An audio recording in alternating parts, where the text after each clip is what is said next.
the brothers are back for one of the most highly anticipated films of the year. Teenage Mutant Ninja Turtles Mutant Mayhem. I knew I was going to stumble on that. Mutant Mayhem hits Aussie cinemas today, and I sat down with the producer and writer, Seth Rogen, as well as the Teenage Turtles, who revealed what it was like bringing this action-packed story to the screen.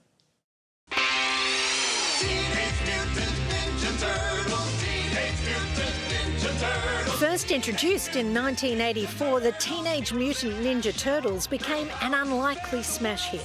Enough talk! I dream about fighting every night. You've got a rage problem, right? It's not a problem! Co-written and produced by funny man Seth Rogen, the newest iteration of the sewer-dwelling superheroes dives into the mayhem of adolescence. I grew up loving the Ninja Turtles and watching them, and they've always been like a big part of my life. I started skateboarding because of the Ninja Turtles. I started doing karate. I owned a pair of real nunchucks as a child because of the Ninja Turtles. I've always thought if you really leaned into like the teenage kind of coming of age element of it, it could be really fun and different. Man, we are lost Ola. This stinks. We haven't seen a trace of the Technodrome all day. The teenage part of the Teenage Mutant Ninja Turtles was like the most interesting yet least explored word of that title.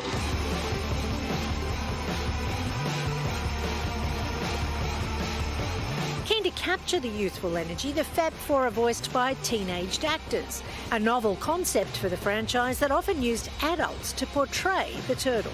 Master Splinter has given us a very important mission for tonight. The target is across the street. We must use stealth and cunning to infiltrate the human world and retrieve Go-Gurt. Okay, Batman.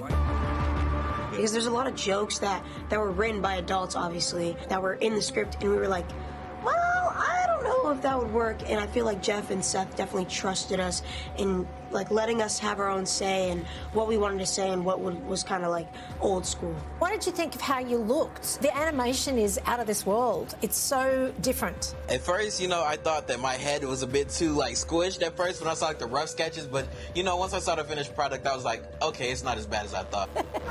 I want to know everything about you.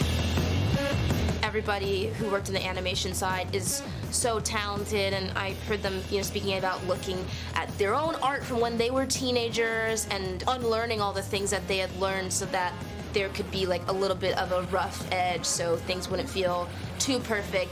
The way things are drawn has a lot of style. The illustrations have a lot of style. It just reminded me of a movie of great New York graffiti coming to life. Wow! I mean, this is crazy.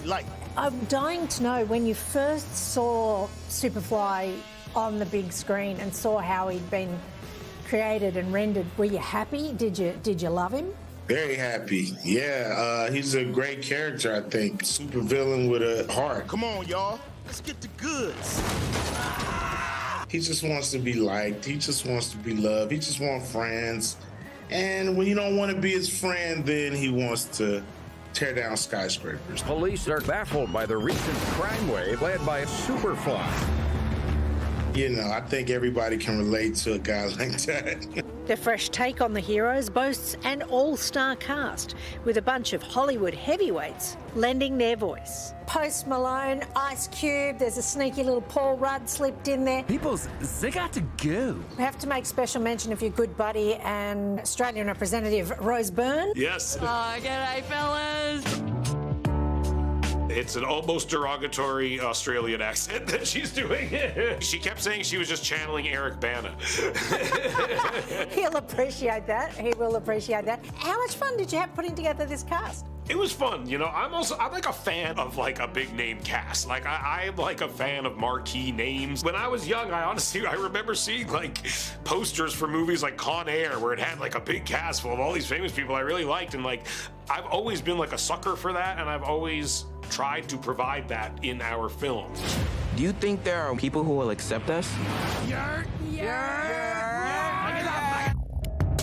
Unlike unlike most animated movies where you do everything solo and you're lucky if you get to meet your fellow castmates at the premiere, maybe, you guys got to work together, right? Yes, we did. Yes, we were an ensemble on this, and we were always in the room together throughout majority of the time filming. Mostly, I was by myself, which is okay, you know what I mean? Strong, independent women, whatever. But I did get to do some sessions with them, which was great because they're so funny. They're all very sweet, actual teenage boys, but they're also all like professional actors, and every time I'm around them, I'm like, I've embarrassed myself. I've embarrassed myself around professionals. Why did we pick a fruit shaped exactly like my head? Sometimes when you just do everybody individually, it feels a little stale, you know, it feels animated. You can get all those little nuances in when everybody's in the same room. The more you can play off of each other, the better it is. You ratted us out. Hey, don't use that word that way. I mean, it's 2023. Sorry, Dad. I think the movie has like a crackling energy to it and like an extreme naturalism. They're overlapping, they're talking over each other, and we really went out of our way to record together as much as humanly possible. And there were some sessions we had like 8 actors in them at the same time. And are we going to get more? I hope so. That's up to you. Me personally? If it's me personally, I'm giving you the green light. Great, thank you.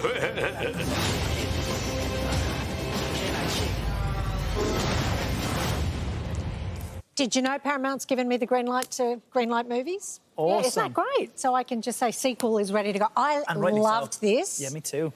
I mean, I really loved it. It's the first time the Turtles have really got me. And I think it's because they were kids. And I love that they said to Seth, hang on, teenagers wouldn't actually say that. How about this? Yeah. And that he went along with it. I was wondering how my kids would enjoy it or not because I wasn't sure if the graffiti style would be their kind of thing. But I think, do you know what? It says a lot about, like, people who actually take stories where they were huge fans of and they use that in the... Because you always hear from actors all the time, it's like, well, I read the script and I loved the story. But people who take stories and make something from what they loved, he done such a good job in it. And all of those little cast surprises, like Jackie Chan. So many names in it. Jackie Chan. Jackie Chan was awesome. I know, just amazing. I really loved it. I reckon there could be a few of those films. I reckon there could be too. Hopefully We're going back to see it again on the weekend because it's in cinemas around Australia today. It really is an absolute hoot. Really good fun. You're gonna love it. Yeah. Yep.